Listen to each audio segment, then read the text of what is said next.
Hello friends, in the previous video we have learned about cement and its composition. Today we will learn about manufacturing of cement. We will learn about how the ingredients of cement are mixed and processed to form cement. Cement is manufactured from calcareous and argillaceous materials. Calcareous materials contain lime and argillaceous materials are materials containing clay. Cement can be manufactured by two processes, which are dry process and wet process. We will study about these processes in detail. Let's start with dry process of manufacturing of cement. In this chart, you can easily understand how the cement is manufactured through dry process. First, calcareous and argillaceous compounds are crushed in their separate hoppers, then they are mixed together. After the mixing of calcareous and argillaceous compounds, that is limestone and clay, water is added to this mix. After adding water, the paste is formed. This paste contains 10 to 15% of moisture. This paste is then dried and sent to the rotary kiln. Rotary kiln has pulverized coal, and here the paste is heated with the help of pulverized coal, and after the calcination process clinker is obtained.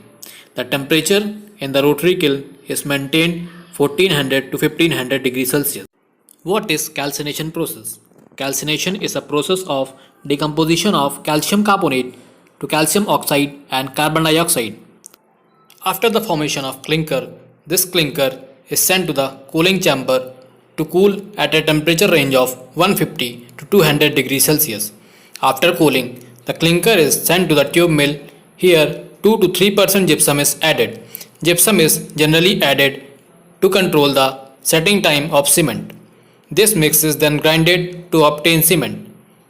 After the formation of cement, it is stored in silos from where it is packed and supplied to the customers.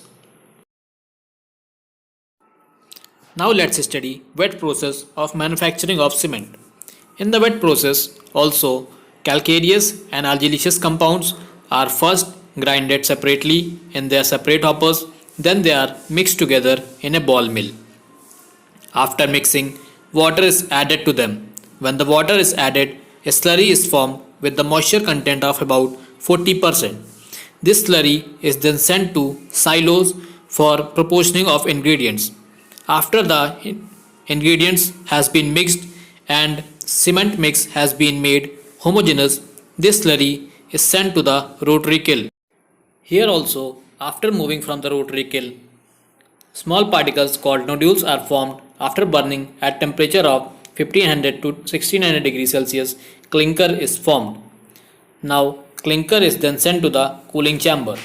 After cooling of the clinker, gypsum is added to 2 to 3% in the mix, and the mix is grinded to obtain cement.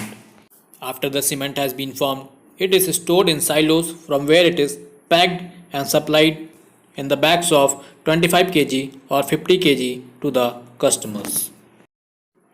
Now, if we compare dry and wet process, the fuel consumption in wet process is high, whereas in dry process it is low. So, cost of production in wet process is more, whereas in dry process cost of production is less. Overall, if we consider quality, then wet process is better, and when fuel consumption and time of process is taken into consideration, then dry process is better for manufacturing of cement. In this image, you can see the cement manufacturing plant. The vertical structures you can see are silos. This is the image of rotary kiln where cement is heated with the help of pulverized coal. Here you can see clinker of 3 mm to 25 mm grain size. This is the image of tube mill. Here clinker is put into this mill, gypsum is added about 2 to 3%, and from this outer hopper cement is obtained. Friends, that's all for today. I hope you like this video. Please